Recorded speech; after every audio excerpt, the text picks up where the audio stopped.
आज की कहानी की ओर।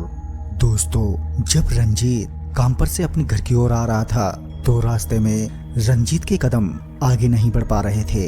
तभी उसने दौड़ लगाना शुरू कर दिया, लेकिन कुछ दूर दौड़ने के बाद वो गिर गया। तभी उसके सामने एक हाथ आया जो उसे उठाना चाह रहा था। रंजीत को सिर्फ हाथ नजर आया, लेकिन वो हाथ किसका था उसको पता नहीं चल रहा था। वो खुद उठ गया और पूछा, तुम कौन हो? तभी उसे एक आवाज सुनाई दी जो कह रही थी, मैं एक भटकती आत्मा हूँ और मैं यहीं रहती हूँ। ये सुनकर रंजीत का दिल तेजी से धड़कने लगा। वो बोला, मुझसे तुम क्या चाहती हो? तभी उस आत्मा ने कहा, बहुत दिनों से कोई नौजवान नहीं मिला। तुम पहले नौजवान हो जिसे मैंने देखा है। तुम पर मेरा दिल आ गया है, इसलिए तुम्हारे पास आई हूँ। रंजीत ने कहा, मैं अपने गांव जाना चाहता हूँ, मुझे जाने दो। आत्मा ने कहा, पल दो पल रुक जाओ, फिर चले जाना। रंजीत पूरी तरह से हाँप रहा था, उसकी आवाज भी नहीं निकल पा रही थी। तभी उसने कहा, नहीं, मुझे जल्दी से घर जाना है, मुझे जाने दो। इस पर आत्मा ने कहा, बहुत थक गए हो, कुछ खा पी लो, फिर चले जाना। तभी रंजीत ने कहा, मुझे कुछ नहीं खाना पीना, मेरा पीछा छोड़ दो बस। फिर अचानक ही रंजीत ने बोला, मुझे पानी मिलेगा? आत्मा ने कहा, तुम बस हाथ बढ़ाओ। तभी रंजीत ने हाथ बढ़ाया तो उसके हाथों में खून से भरा मिट्टी का प्याला था, जिसे देखकर उसने वो प्याला फेंक दिया और बोला, मुझे पानी चाहिए, खून नहीं। इस पर आत्मा ने कहा, मैं सिर्फ खून पीती हूँ, इसलिए तुम्हें खून ही पिला सकती हूँ। अब तुमने खून फेंक दिया है तो मैं अब तुम्हारा खून पीऊंगी। जिसे सुनकर रंजीत पूरी तरह से घबरा गया और एक बार फिर से उसने दौड़ना शुरू कर दिया।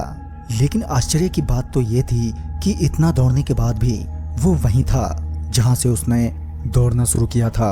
उसकी समझ में नहीं आ रहा था कि अब वो क्या करे। उसने फिर से निवेदन किया कि उसके मम्मी पापा इंतजार कर रहे हैं, मुझे घर जाने दो। लेकिन आत्मा मानने को तैयार नहीं थी, वो रंजीत को जाने नहीं दे रही थी। फिर अचानक से रंजीत को महसूस हुआ कि उसके शरीर में कोई घुस गया है और उसे एक बार उठाकर पटक दिया और वो बेहोश हो गया। जब उसकी आंख खुली तो उसने पाया कि वो अपने घर में है। सभी उसके चारों तरफ खड़े थे। तभी रंजीत ने पूछा, मैं घर पर कैसे पहुंचा? पास में खड़ी उसकी मम्मी ने कहा कि सुबह में तुम आम के बगीचे में बेहोश पड़े थे, तो वहां से गुजरने वाले कुछ लोग तुम्हें उठाकर यहाँ ले आए। लेकिन सभी आश्चर्य थे कि रंजीत बेहोश कैसे हो गया और रंजीत की समझ में नहीं आ रहा था कि वो लोगों को क्या बोले कि रात में उसे एक भूतनी से मुलाकात हुई जिसने उसे उठाकर पटक दिया था। रंजीत चुप रह गया। 2 दिनों तक वो आराम करता रहा, लेकिन रात की घटना याद आते ही उसका शरीर ठंडा हो जाता था। फिर वो समय आ गया जब उसे एक लड़की को देखने जाना था। जब वो लड़की देखकर घर लौट रहा था कि फिर से रात हो गई और एक बार फिर भूतनी ने उसका रास्ता रोक दिया और बोली कि आज तुम्हें नहीं जाने दूंगी। तभी रंजीत ने बताया कि उसकी शादी तय हो गई है, मुझे जाने दो। इस पर भूतनी ने कहा कि मेरी भी शादी नहीं हुई है, मैं भी शादी करना चाहती हूँ, और कहा कि मैं सिर्फ तुमसे ही शादी करूंगी। इस पर रंजीत ने कहा कि तुम एक आत्मा हो और मैं एक इंसान, भला इंसान की शादी एक आत्मा के साथ कैसे हो सकती है?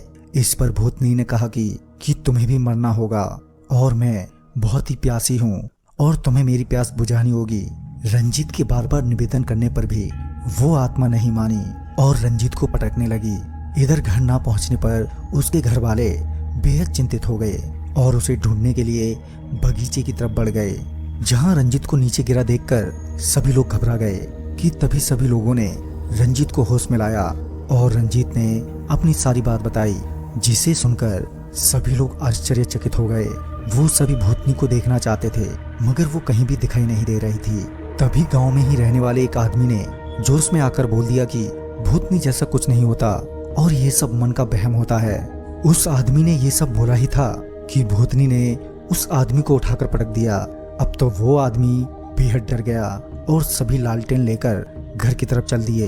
रातों रात सभी को पता चल गया कि आम के बगीचे में एक भूतनी रहती है। तभी सभी लोगों ने भूतनी को भगाने के लिए पूजा पाठ शुरू कर दिया और अंत में रंजीत को ये विश्वास दिला दिया कि भूतनी यहाँ से चली गई है। लेकिन रंजीत को विश्वास नहीं हुआ और वो वापस दिल्ली लौट आया।